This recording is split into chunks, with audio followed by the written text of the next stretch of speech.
Bonjour. Attends une seconde, Zipan. Le quoi? Vidéo, on raconte des histoires, je sais pas quoi.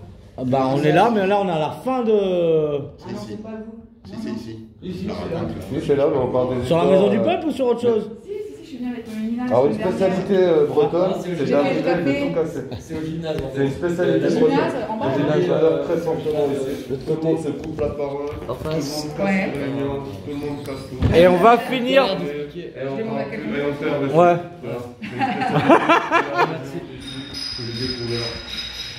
On va finir par... Attends, il voulait dire encore un morceau. Vas-y, tu voulais dire quoi? Dernier mot, Zipan, tu voulais dire un truc à Reims? Non, j'étais juste en train de dire, je sors des vidéos, je vous fais une bise à tous. Quoi. Ça marche, bye, Ok, bye Zipi. À bientôt, mon vieux. On va finir par Nas, qui est un vieux pote de 20 ans, que j'ai ramené ici, et qui est le seul qui me parle normalement dans cette maison. Le sens du normal assez particulier. Du coup, je sais pas qu'est-ce que j'ai envie de dire à part la maison. Qu'est-ce que c'est? T'as bien fait mon résumé, donc c'est cool. Sinon, pour moi, qu'est-ce que ça peut avoir apporté? Il y a un peu tout qui se mélange et c'est ça qui est intéressant déjà. Du coup, pour moi, ça a apporté peut-être un sens dans les activités, dans faire les choses, dans un peu tout parce que tout se mélange. Mais du coup, c'est vrai que quand on parle d'immigration, c'est cool d'en entendre parler à la télévision, mais c'est peut-être différent de le vivre. Et, moi, je ne suis pas très immigré finalement, mais bon, du coup, c'est quand même plus proche. Du coup, ça a apporté, je sais pas, des manières différentes de voir les choses et de la diversité, parce que quand on est un peu plus en contact avec un peu plus de monde, du coup, nécessairement, il y a plein de manières de voir les choses, de vivre les choses qui s'affrontent, donc c'est quand même assez intéressant. Ça a apporté un lot de rencontres assez incroyables, du coup c'est cool, tous les jours tu rencontres des gens, même dès que tu n'as pas envie, mais du coup c'est rigolo aussi, tu vois. Je sais pas, ça a apporté du développement parce que du coup, autant sur le point personnel, d'avoir une diversité comme ça et des choses à faire qui ont un sens, ça permet de faire des choses et de les développer et tout ça. Que sur le plan culturel, parce que du coup, rencontrer des gens, c'est cool quand même, et du coup, ça apprend. Du coup, ça fait faire des choses parce que perso, faire des pancartes et tout ça, c'est génial, j'adore être manifestant, j'y crois grave. Non, c'est pas vrai. Mais du coup, c'est cool, on s'amuse quand même. Du coup, quelque part, je sais pas, allez, la phrase pub et tout, ça a apporté de la vie dans la vie. Ouais. Voilà, fin de l'histoire. Pour mettre du poids à des mots, vous imaginez pas, quand Nas dit ça permet de faire des choses, quel poids ça a dans sa bouche. Parce qu'on fait pas les choses pour rien. Si j'avais pas le sens du tout début, là, tu vois. Voilà. Bon, je suis curieux de demander l'avis de nos 4 participants de ce qu'ils ont pensé de cet petit atelier. Et ensuite, on demandera l'avis de Polo de qu'est-ce qu'il a... On finira par toi. Dans la base. On va te laisser la parole pendant 10 minutes après. C'est toi qui finis l'atelier. J'ai prévu un petit temps. Du coup... Ça va bien ce que vous faites. Après, je connais pas depuis très longtemps et j'étais pas au début de la réunion, donc j'ai pas tout suivi. Mais je trouve que votre engagement est beau et je vous souhaite de continuer. Et si je peux m'engager à vous aider, je vais le faire. C'est cool. Moi je viens, je ne connaissais pas du tout, c'est Margot qui m'a emmené ici. Et je suis vraiment agréablement surprise, c'est très touchant vos témoignages et ça me donne même envie de continuer à un peu mieux comprendre vos mouvements, etc. Et peut-être carrément des mèches en fait, avec vous. Et voilà. Merci beaucoup, ça fait plaisir à entendre.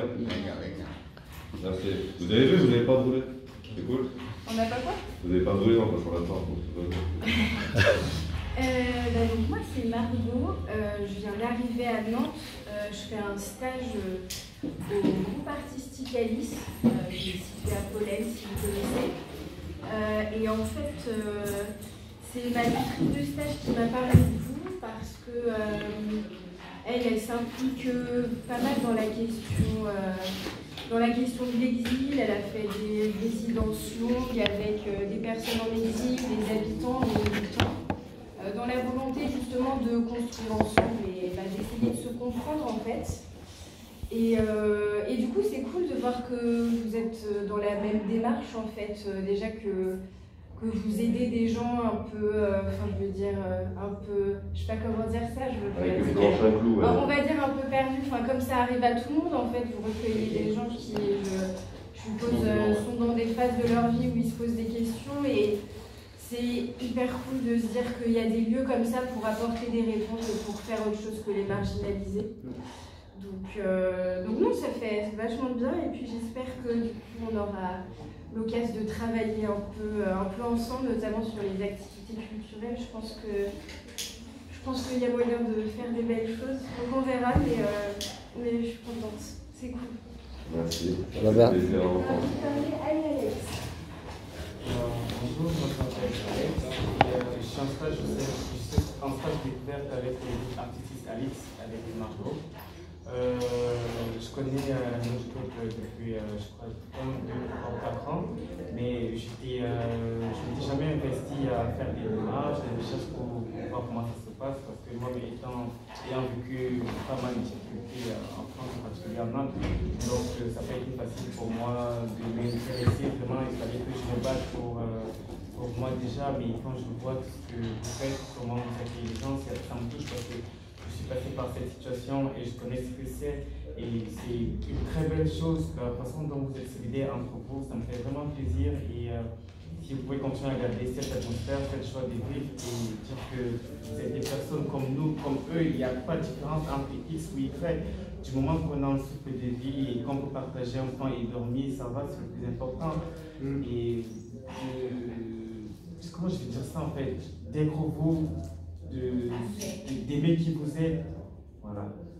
Et c'est très très chouette, ça me fait plaisir de savoir un peu plus là-dessus aussi, voir le fonctionnement, qu'est-ce qui vous occupe, qu'est-ce qui vous préoccupe, ça m'intéresserait vraiment aussi.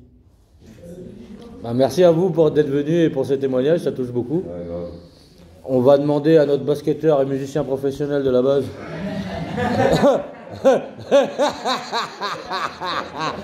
Mister Polo de nous donner son avis sur son expérience sur la Maison du Peuple et de nous faire un petit point qu'on a oublié hier dans le point histoire de la maison. C'est l'arrivée de la base, de collectif écologique et social de la base qui est venu se greffer au projet de la Maison du Peuple et qu'on essaie d'en faire plus qu'un projet avec les deux. Voilà. Alors, ça va pas être facile de parler de façon très claire, parce que déjà là, je suis fatigué. C'est une chose, après ce moment émotion de 4 personnes qui ont dit des belles choses, forcément, bon, ça fout la pression. Mais en gros, la base, qu'est-ce que c'est? Bon, du coup, l'acronyme, ça veut dire base d'action sociale et écologique. En gros, ça faisait 1 an et demi, donc ça fait maintenant 2 ans, qu'on avait commencé à chercher un lieu avec. C'était initié par Alternativa, du coup, l'asso Alternativa à Nantes,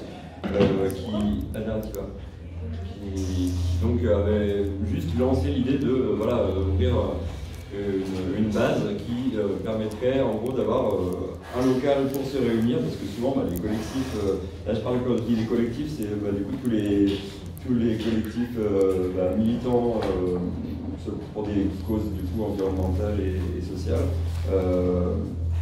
On s'est donc dit il faut un lieu qui permette de faire nos réunions plutôt que de galérer à aller dans des cafés pour faire nos réunions à chaque fois, et ensuite un lieu de stockage aussi, parce que du coup pour faire des actions et tout ça, chaque collectif a du matériel et souvent un problème de logistique et de stockage.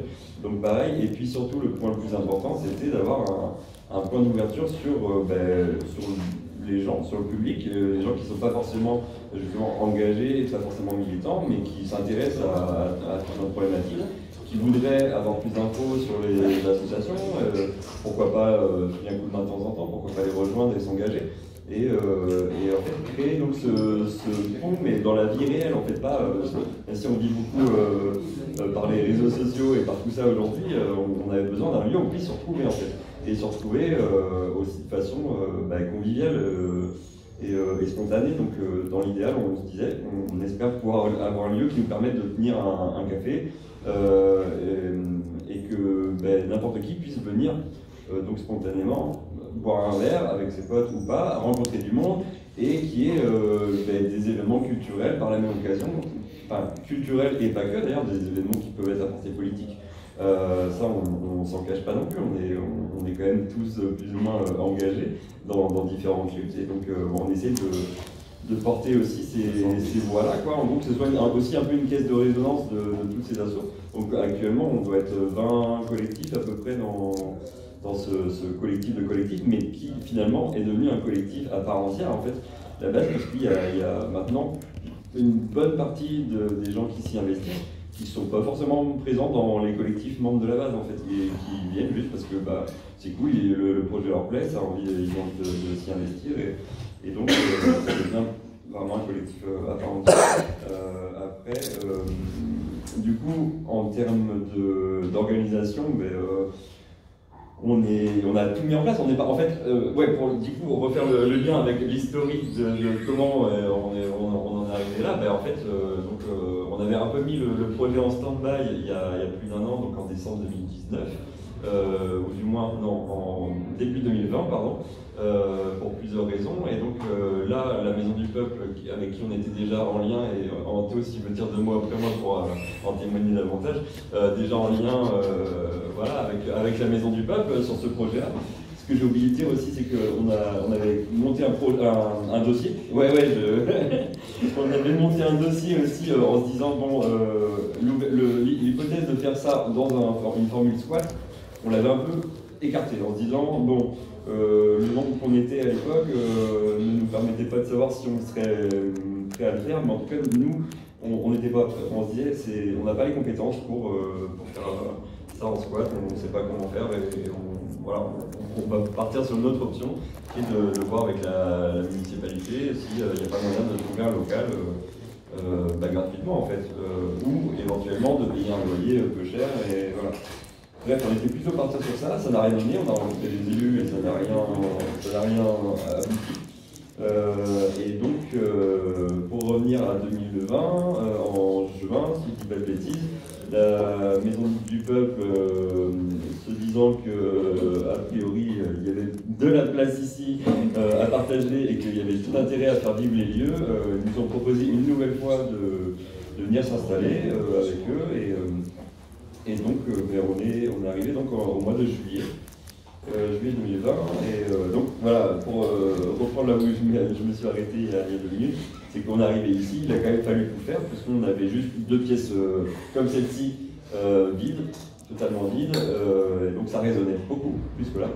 Et voilà, il a fallu se débrouiller, faire de la récup et tout ça pour lancer vraiment le truc, la base, qu'on puisse venir, s'y sentir bien, s'y poser, faire nos réunions, etc. Et donc petit à petit, pierre par pierre, on a avancé sur ce projet. Et aujourd'hui, donc, on a organisé en 7 principaux pôles pour plus facilement coordonner les choses. En gros, il y a une équipe qui s'occupe de la logistique, une équipe de la communication,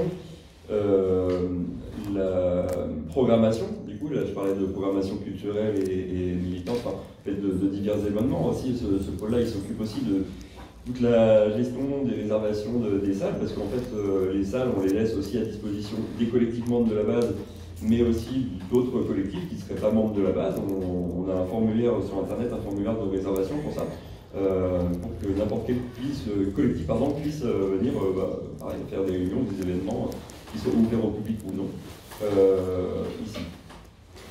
Ensuite, qu'est-ce que j'ai oublié comme pôle? On a un pôle pour accueillir les bénévoles.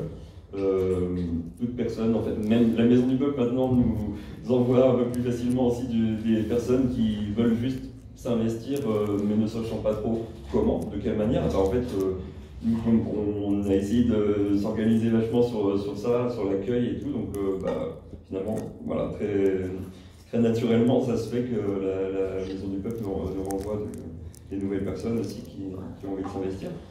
Puisque de toute façon, on est investi sur aussi des projets en commun avec la Maison du Peuple. Enfin, très clairement, la frontière maison du peuple base, on a vocation de plus en plus à la gommer. En tout cas, on est pas mal parmi nous, d'un côté ou de l'autre, à vouloir un peu gommer cette frontière. Et beaucoup de personnes de la base, des personnes de la base sont investies vraiment à la maison du peuple et vice versa, quotidiennement, je veux dire. Donc à partir de là, bon. Qu'est-ce que j'ai pas dit? Donc le pôle bénévole, le pôle médiation, parce que du coup ça c'est un gros enjeu et on en revient à ce qu'on disait hier. Gros enjeu par rapport au voisinage, notamment d'avoir un peu les gens qui gravitent physiquement ou au niveau idéologique. Tout l'univers qui gravite autour de la MDP, faut prendre considération en fait de chaque partie. Et en l'occurrence, tout le monde n'est pas convaincu forcément que c'est... comment dire? Il n'est pas convaincu dans le sens où beaucoup de gens ignorent ce qui se passe, ignorent qu'est-ce qui se passe concrètement à la maison du peuple. C'est aussi pour ça qu'on fait ce genre de truc aujourd'hui et qu'on essaie de les retransmettre sur Internet.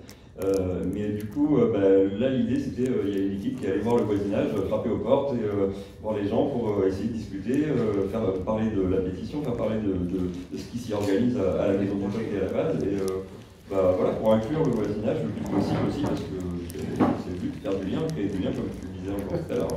Donc on est là pour ça, et le pôle médiation a aussi, à la base, avait été pensé pour faire du lien avec aussi la maison du peuple et les résidents de la maison du peuple.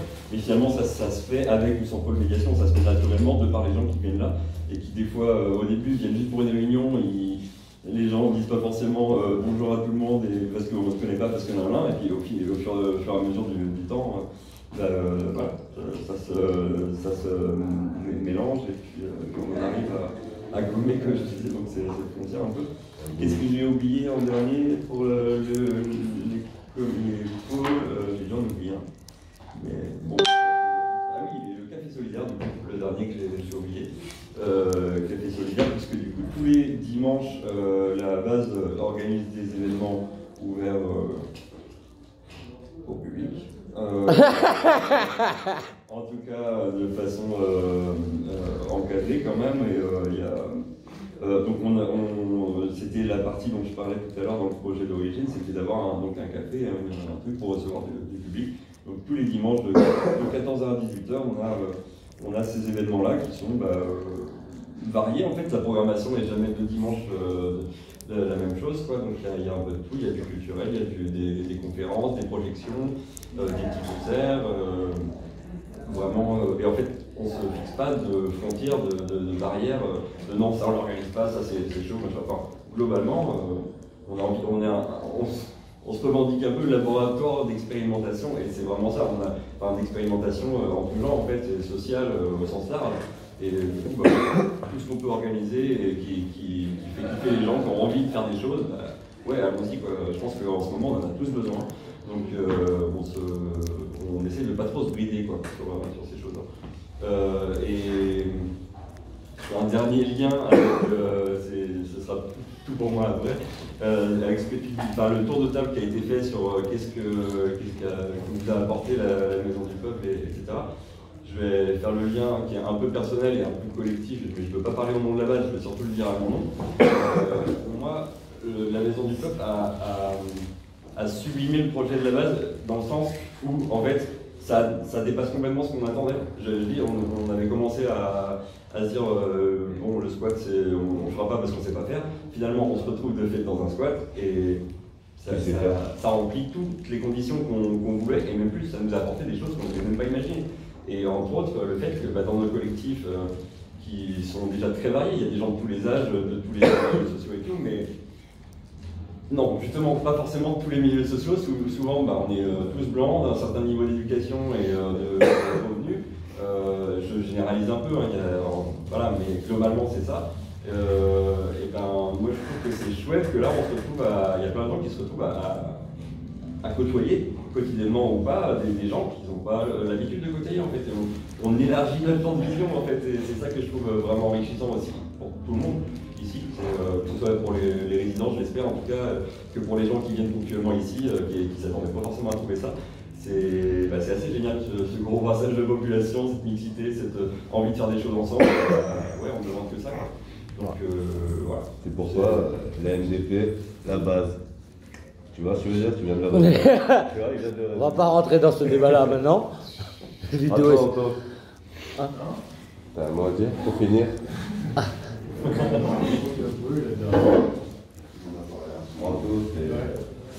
Non, mais je trouve que Paul l'a bien résumé. Après, sur les aspects, je fais partie de la base aussi. Et ouais, non, juste aussi, ce qui a créé le lien, c'est aussi le mouvement des Gilets jaunes en soi, parce que au final, c'est aussi ça qui était la pierre fondatrice de tout ce qui se passe ici, quoi. Donc la réunion du peuple, mais aussi le fait que la base soit ici. Le fait que, au début, moi je suis militant écolo, je suis parti à l'Alternativa, et puis c'est vrai qu'il y a le mouvement des Gilets jaunes qui a popé comme ça, et puis au début on ne savait pas trop comment l'appréhender parce que ça c'était en réaction à une mesure pseudo-écologique. Et puis finalement on a vu qu'il y avait autre chose derrière, qu'il y avait plein de liens à faire. Et puis en fait à Nantes on a la chance d'avoir un tissu militant qui est assez émaillé, qui est assez cool, quoi. C'est mine de rien, c'est assez unique en France. C'est pas le cas partout, on a quand même des gros collectifs intersyndicaux, interorgas. Il y a l'intercollectif personnel rue, je pense que tu as peut-être dû en parler. Ouais, j'en ai parlé. Ouais. Mais voilà, c'est un truc qui est assez unique en France. Puis après, le lien entre les assos climat, écolo, les assos sociales, le mouvement des Gilets jaunes au sens large, suivant les villes en France, c'est pas toujours aussi limpide, aussi. Après, voilà, on a des différences, on n'a pas toujours les mêmes ambitions, les mêmes stratégies, mais on a quand même une sorte d'idéal un peu commun, quoi. Et en fait, c'est un peu là-dedans, on conteste tous un peu ce système capitaliste qui nous emmerde tous et toutes. Et en soi, voilà, c'est ce qui nous unit et ce qui nous donne envie de créer une petite alternative. Paul, il a employé le terme de la pause d'expérimentation. C'est exactement ça, quoi. On ne sait pas trop où est-ce qu'on va, mais on aime bien l'idée d'essayer de faire un truc avec le cœur, avec l'envie de faire. De sortir un peu du système, du truc où c'est toujours comme ça, il faut que ce lieu soit détruit pour faire un centre commercial. Non, on aime bien l'idée de dire qu'en fait on a besoin de vie, on a besoin de faire autre chose et voilà. Tout expliqué. Bon, je vais finir par un petit mot pour rappeler deux trucs. Comme j'ai dit, ça c'est pour les gens de la maison, mais aussi pour les extérieurs qui sont là. L'important c'est de créer du lien entre nous et avec les différentes organisations, dont